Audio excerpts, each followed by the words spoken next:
The photograph was found in the bottom drawer of a dresser that should have been empty.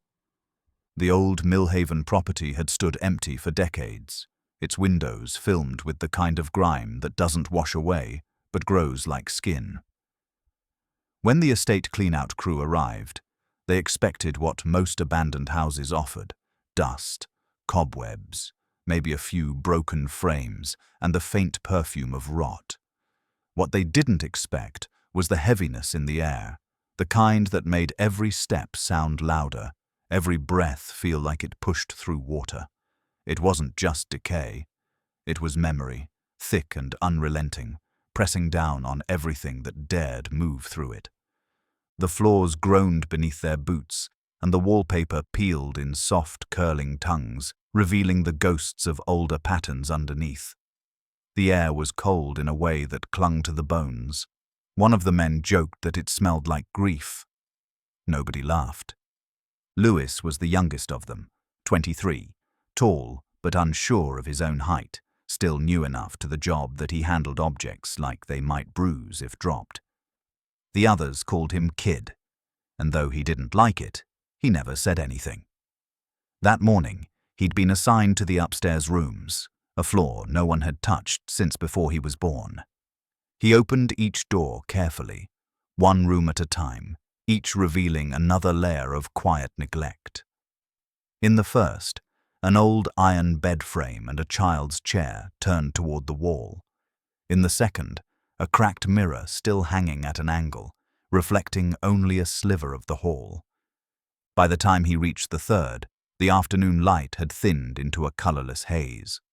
The room had once been lilac. He could see traces of it beneath the dust, but the years had faded it into a soft, ashen gray.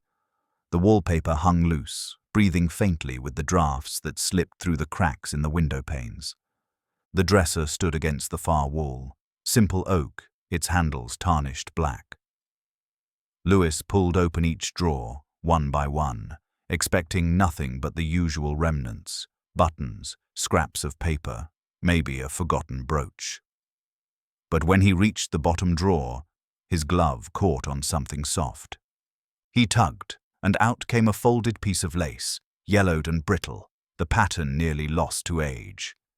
Beneath it lay a small envelope with no address, its paper stiff, and under that, pressed flat in the corner, a mounted photograph. He lifted it into the light. The cardboard mount was the pale brown of dried leaves, its edges rubbed smooth by long handling. The name printed at the bottom, Hollinsworth and Company. Studio, Brighton, 1911, glimmered faintly in worn gold.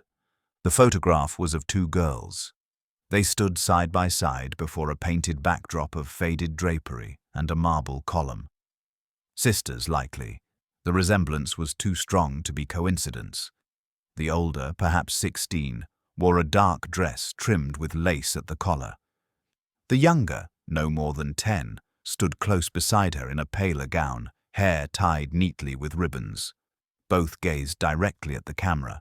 Neither smiled. At first glance, it was nothing unusual, just another Edwardian portrait, stiff and solemn. But something about it held Lewis's eye.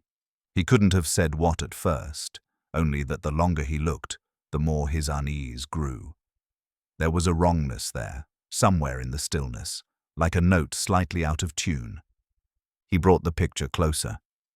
The older sister's hand rested behind the younger's back, a gesture meant to appear gentle. But the fingers were too rigid, the tendons too visible beneath the fabric. He could see the faint impression of them pressing into the younger girl's dress, her posture too. Standing straight, yes, but tense, her shoulders drawn up as though bracing against something unseen. Lewis turned the photograph toward the light, trying to reason with himself. Early cameras often distorted movement. A small flinch could twist the final image. But the more he looked, the less it seemed like an accident of exposure. The grip looked deliberate, controlling. He tilted it again, and this time noticed something he hadn't before. A faint, dark mark near the floor of the studio set, half lost in shadow. Not a stain, not a smudge. It was too defined, the outline of a small handprint. He felt his chest tighten, the air thinning around him. "Kid, you done in there?" called his supervisor, a man named Harlan from the hall. Lewis startled, nearly dropping the photo. Yeah, just about." "What's taking you so long? We ain't cataloguing a museum." Harlan appeared in the doorway, his shoulders filling it. Lewis held out the photo. "Found this at the bottom. Pretty strange, right?" Harlan barely looked. They all look strange. Folks didn't smile back then. You'd think nobody was happy before color film. He gave a short laugh that didn't quite land. "Toss it in the bin." "I think I'll keep it," Lewis said before thinking. Harlan shrugged. "Suit yourself. Just don't bring it home and start seeing ghosts." Lewis smiled faintly, but when he slipped the photograph into his jacket pocket, he realized his hand was trembling. That night, his apartment was too quiet. The street light outside flickered through the blinds, striping the walls in pale bands that seemed to pulse with each passing car. He placed the photograph on the kitchen table beneath his desk lamp. The name embossed in gold, Calvert and Son, Photography, Whitby-on-Sea, shimmered faintly. The older sister's face caught the light differently each time he shifted the angle, her expression hovering between pride and something else. Regret, perhaps, or guilt. Lewis leaned closer. The older girl's eyes were sharper than he'd first thought, not wide, not frightened, but watchful, calculating. He imagined the photographer's voice. "Hold still now. That's it. Look here." But she wasn't looking at the lens. She was looking past it. He rubbed his thumb along the edge of the card. The paper was smooth but warm, as though it had been sitting in sunlight. He set it down again and stared. The shadows seemed deeper now, the background darker, and that handprint, faint though it was, hadn't been his imagination. It was there, pressed into the studio floor, small and uneven, like the hand of a child caught mid-motion. Lewis felt a shiver work up his neck. He told himself it was a trick of light, nothing more. But he couldn't stop glancing back at the photograph, as though expecting the girls to move. When he finally turned it face down, the air in the room seemed to ease. He poured himself a glass of whiskey and turned on the television, trying to drown the quiet. But even with the volume up, he kept catching the sound of something softer beneath it, a faint rustle, like fabric shifting. At midnight, he switched off the lights and went to bed. The photograph stayed on the table, hidden under a stack of unopened mail. He dreamt of two girls standing in a grey room, their faces half in shadow. One of them raised a hand, slowly, toward her sister's throat, not to harm, but to silence. When he woke, his pillow was damp with sweat. 2 days later, Lewis found himself driving back to the Millhaven property.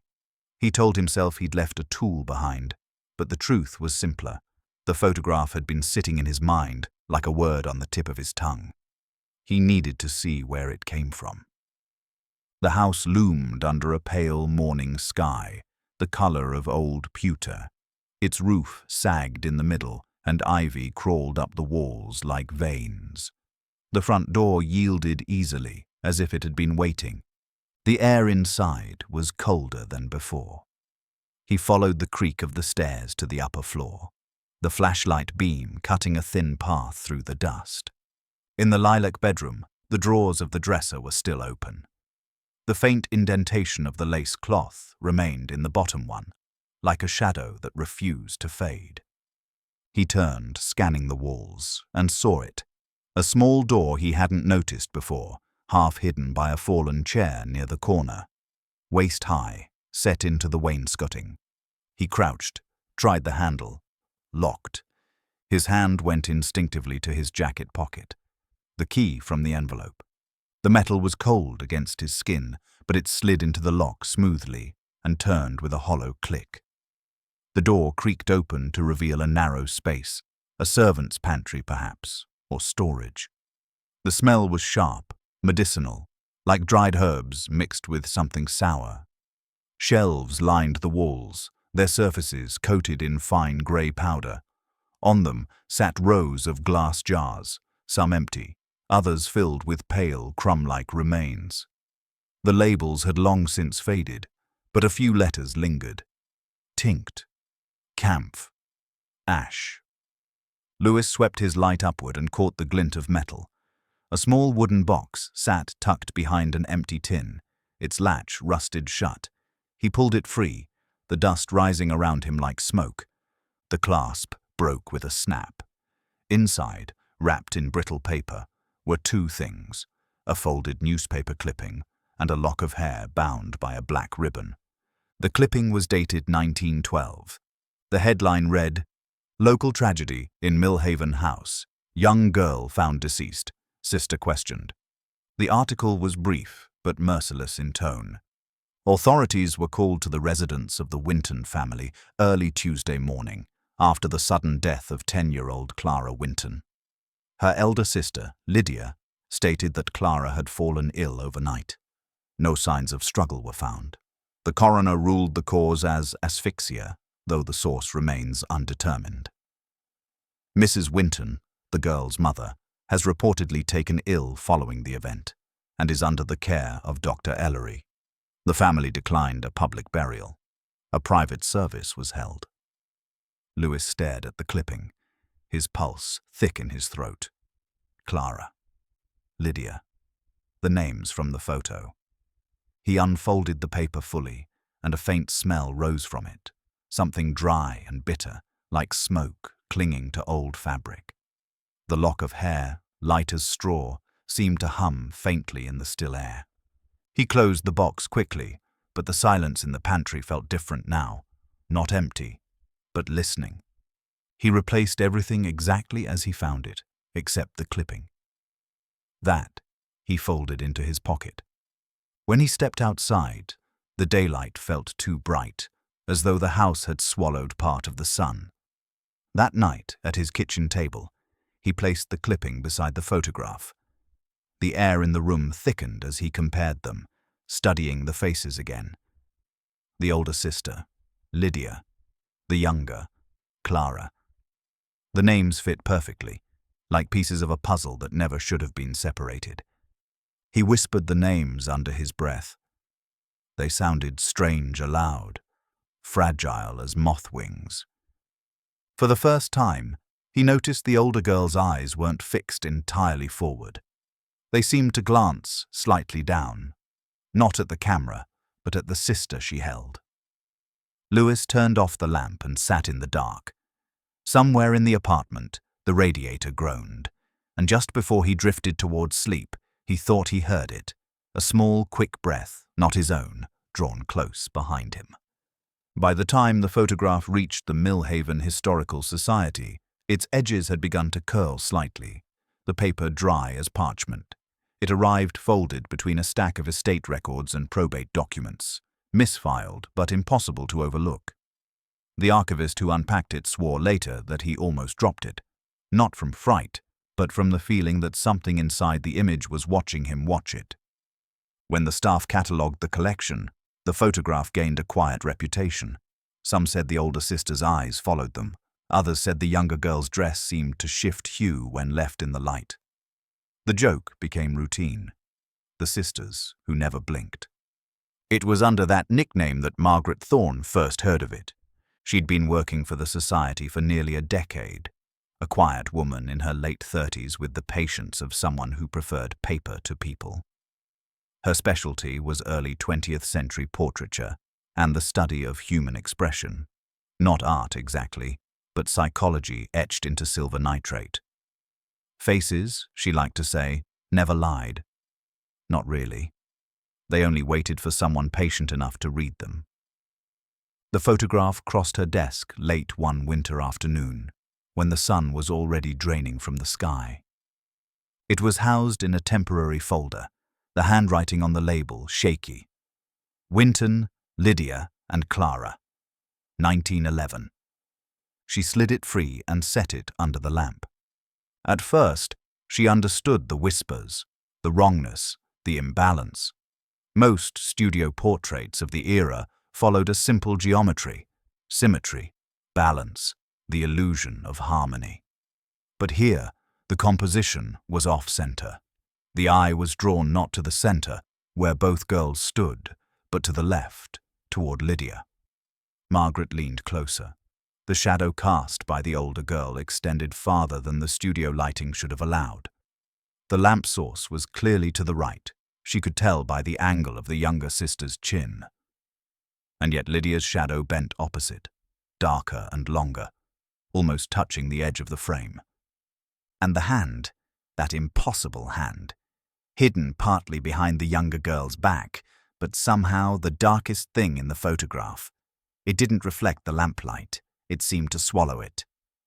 Margaret adjusted the lamp, but the effect held. The fingers appeared almost carved from shadow. She examined it through her loupe, magnifying the surface grain. There, beneath the fine scratches of age, she noticed something. Not random damage, but deliberate etching. Tiny abrasions surrounding the hand, like someone had scraped at it after the image was developed, trying to erase something that had once been there. But the outline remained. Not a hand this time, smaller, finer. A ribbon, tied and frayed at both ends. Margaret sat back. The building around her was silent except for the faint hum of the heating pipes. Her pulse ticked in her ears. "Interesting," she murmured aloud, forcing herself to speak, to pull the thought into the ordinary world. Deliberate modification, post-development alteration. She made a note in the margin of her logbook, her handwriting steady, but her gaze drifted back again, drawn helplessly to the face of the older girl. There was composure there, even beauty in a quiet way, but also an unease that wasn't easily named. The eyes didn't convey fear, they conveyed knowledge. That night, Margaret stayed late. The rest of the staff had gone home hours before. She sat alone in the reading room, the photograph resting on a white linen pad beside her laptop. The archive's database yielded little. Winton, Edward, proprietor of Winton Shipping Company, Whitby-on-Sea, 1910 census.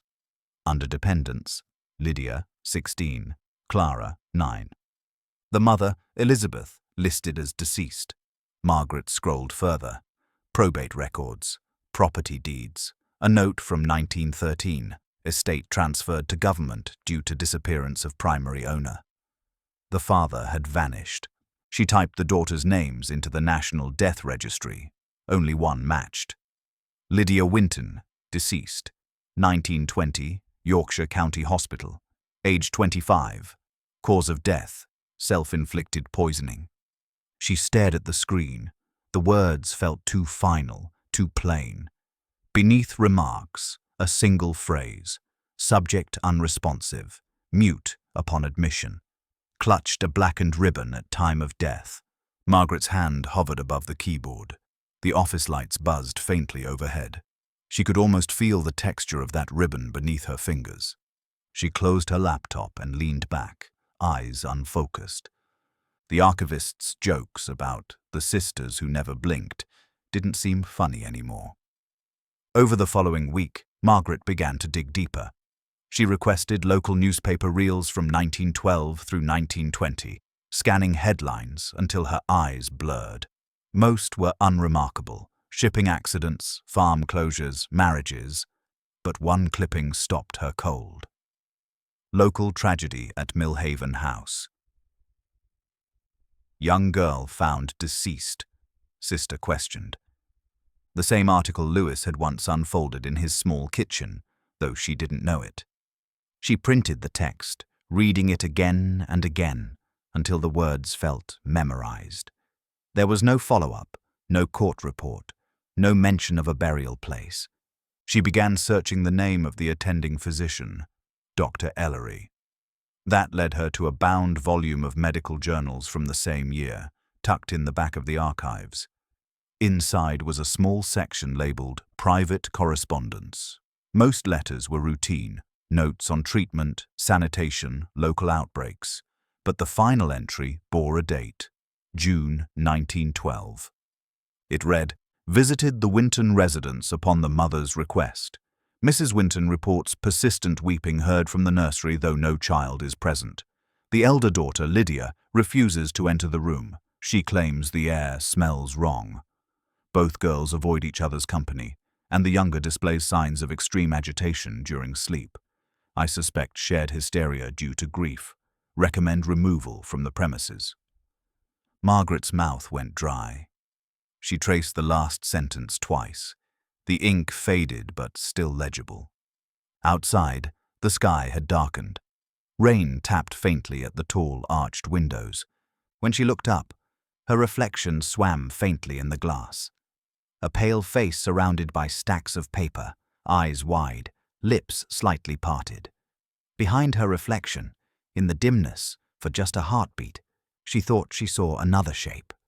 Smaller, standing just over her shoulder, blurred by the glass's imperfections. She blinked, and it was gone.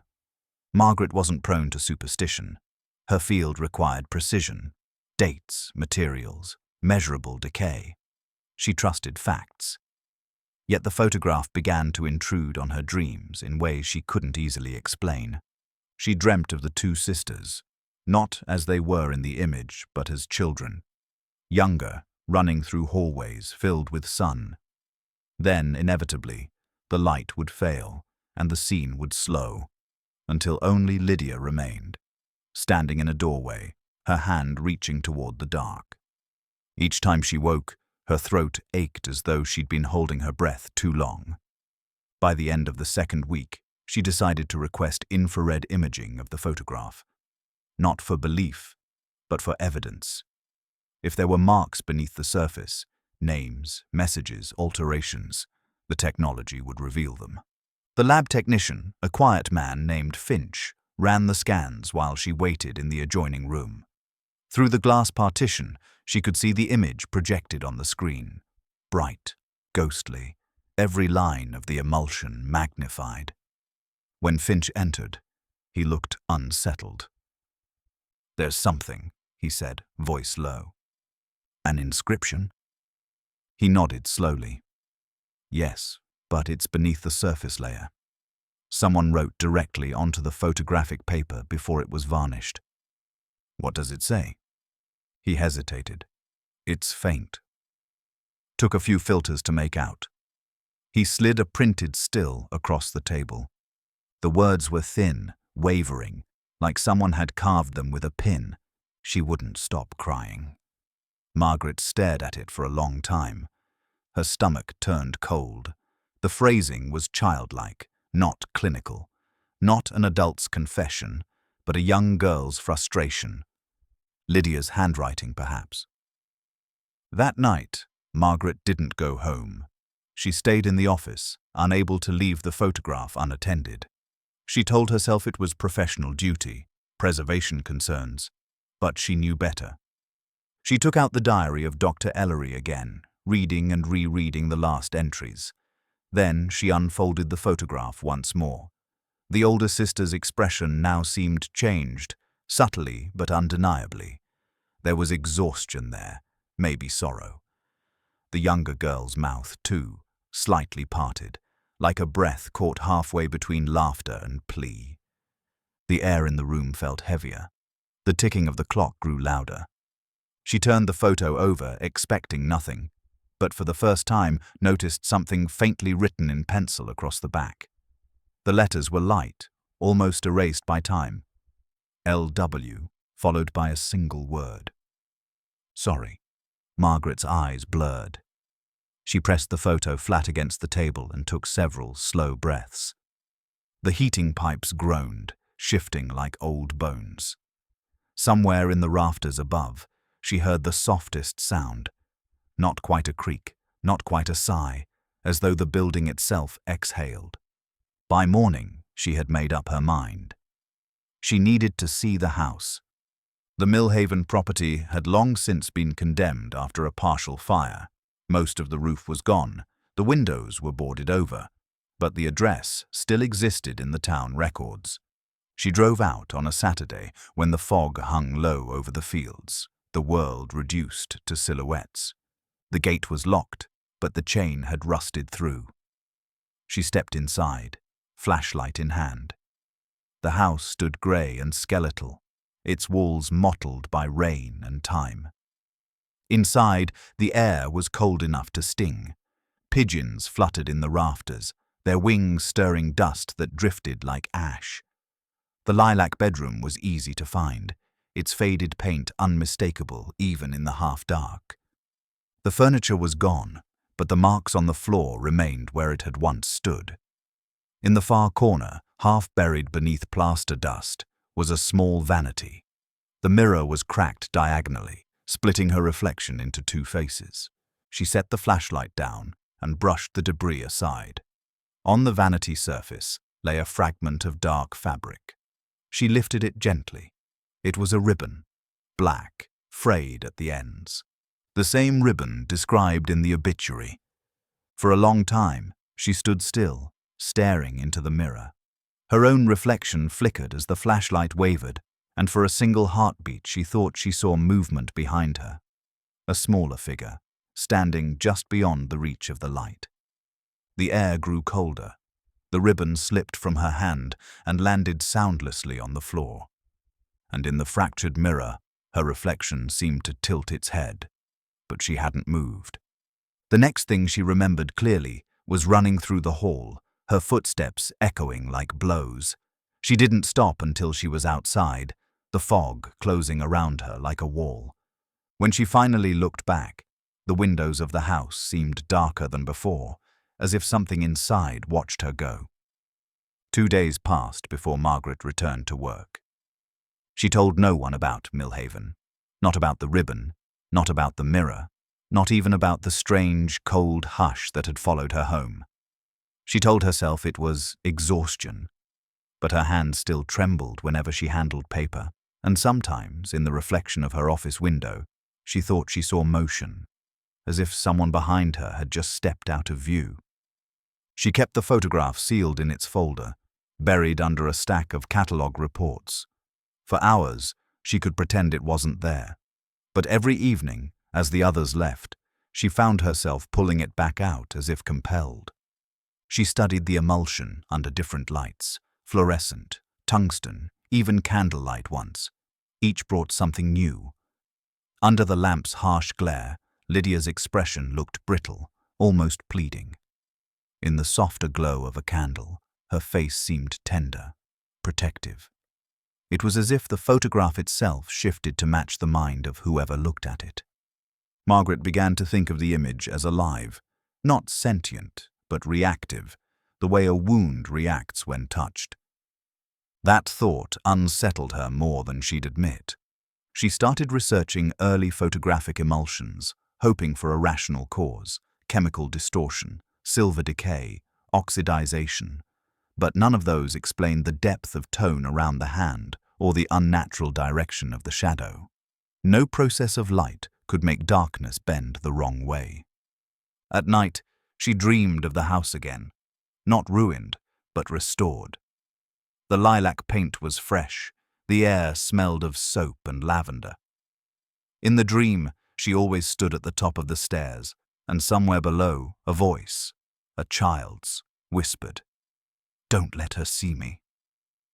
She'd wake with that voice still in her ears. It was nearly a month later when the director of the Historical Society, Dr. Vaughan, called her into his office. He'd received a request from a visiting scholar who had heard of the photograph's peculiarities. "They want to display it," he said, sliding the letter across the desk. "A local exhibition, Uncanny Histories of the Coast. Sounds harmless enough, doesn't it?" Margaret shook her head before he'd finished. "It's too fragile. The emulsion is unstable." Vaughan frowned. "You sure about that? I thought you'd cleaned and stabilized it. It's not suitable for public viewing." He studied her a moment longer, curiosity sharpening his gaze. "There's more to this than chemistry, isn't there?" Margaret hesitated. She wanted to say no, to close the door on the conversation, but instead, she said softly, "It shouldn't be seen. Some things belong to silence." Vaughan sighed, the sound heavy. "Then silence it shall have." He approved her request to seal the item. Private collection, not for exhibition. She logged it under conservation restriction, citing fragility and light sensitivity. The file closed, and officially that was the end of it. But endings are seldom neat. The image was scanned for preservation before sealing. Margaret supervised the process herself, watching as the flatbed scanner hummed softly beneath the glass. The digital preview appeared on the monitor, crisp, detailed, ordinary. For a moment, relief flooded her. Then slowly, the image began to fade. It wasn't distortion or file corruption. The pixels drained of color one by one, until the screen showed only a gray field. The technician thought it was a glitch. He rescanned. Same result. They tried again. Different settings, different machines. Every digital copy, within hours, lost its image. First, the painted backdrop vanished. Then the younger girl. Then the faint outline of the father's chair. Only the older sister remained, standing alone in an empty expanse of white. Margaret watched the monitor go pale, her reflection flickering across the surface. She whispered, "Enough." They deleted the files. The photograph was returned to its envelope and sealed within the temperature-controlled drawer of the archive vault. For weeks afterward, Margaret avoided that room entirely. But certain stories refuse burial. A new intern, unaware of the file's history, later attempted another scan. The same fading occurred, but this time, when he called Margaret to see, the image hadn't completely vanished. It had transformed. Only Lydia remained, her figure darker now, the shadows around her deepened, her face angled slightly, as though turning toward the unseen. Her hand extended forward, not empty, but curved inward, grasping at something no longer there. The intern swore he saw the faint outline of a ribbon trailing from her fingers. When Margaret arrived, the monitor flickered and went black. The machine's fan whirred once, then died. The photo itself remained unchanged, at least on the surface. But the emulsion had developed new fissures, hairline cracks that traced along the shape of Lydia's arm. Margaret touched the edge of the mount and felt warmth. That night, she went home and poured herself a glass of wine, something she rarely did. She sat in the dark, the hum of the refrigerator her only company, and tried to convince herself that it was coincidence. Machines fail, materials react, memory decays, and yet, she couldn't shake the thought that Lydia's hand had been reaching not for her sister, but for the viewer. Weeks passed. Spring came, then early summer. The archives moved on to other projects: inventories, restoration, municipal records. Margaret worked quietly, efficiently. She stopped dreaming. Until one night, while closing up, she noticed the faint outline of light beneath the vault door, the motion sensor still active.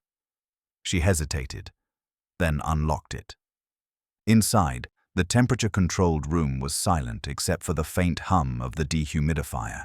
The shelves gleamed under fluorescent light, each drawer labeled in the same precise handwriting. Except one. The drawer containing the Winton photograph was open by an inch. She froze. No one else had clearance. Her pulse quickened as she approached. The envelope was there, but the flap was no longer sealed. She lifted it gently. The photograph slid free, its surface dull under the sterile light. Nothing had changed, and yet everything had. Lydia's hand was no longer resting behind her sister. It was outstretched, reaching toward the foreground of the image, toward the space where a viewer's reflection might appear. The younger sister's figure remained faintly visible, translucent, fading into the background. And there, at the very bottom of the image, half hidden in shadow, was a small blur. A child's face, eyes open, mouth slack. Margaret felt something inside her go still. She placed the photograph back into its envelope, resealed it, and returned it to the drawer. Then she turned off the light, locked the door, and left without looking back. In the months that followed, stories began to circulate again among the staff, not about ghosts or curses, but about the file that corrupted every attempt at replication. No matter how many scans were made, no digital version survived longer than a week. The image simply dissolved. Some joked that it was the photograph's way of protecting its secret. Others said it was the house itself, still lingering through chemical residue. But those who had seen it, truly seen it, spoke differently. They said that in the final surviving copy, before it faded completely, Lydia no longer looked sorrowful or stern. Her expression had softened, almost human. Her hand, though still reaching outward, seemed to be holding something invisible, cradling it, not restraining it.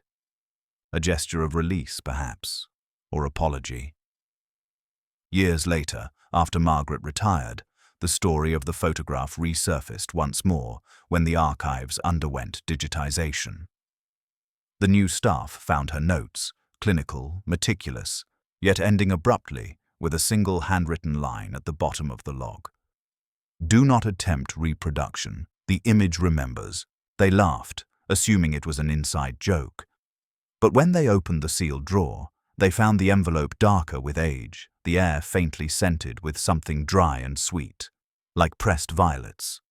The photograph remained pristine, and yet, when held under light, faint letters could be seen scratched into the surface emulsion. Not initials this time, not apology. Just one word, shallow but unmistakable. Breathe. Today, the photograph sits deep within the Society's archives, sealed in climate-controlled silence. Visitors sometimes ask about it, having heard rumors of the Millhaven sisters. The official answer is always the same. The emulsion is unstable. The exposure is too delicate for light. But among the archivists, there are other explanations, the kind no one writes down. They say that if you look long enough at the empty frame where the digital copy used to be, you'll begin to see shapes forming out of the grey. A ribbon, a hand, the outline of a girl standing where no girl should be. And if the light catches the glass just right, you might notice something else. A faint reflection at the bottom edge of the frame. A child's face, mouth open, eyes wide. Her expression is neither terror nor peace, but something between. The moment before a breath, the hesitation before speech. And sometimes, in the stillness of that moment, when the air feels too heavy and the lights hum too softly, those who've seen it swear they hear the faintest whisper. Not from the room, but from inside the photograph itself. A single word, stretched thin as smoke. Breathe.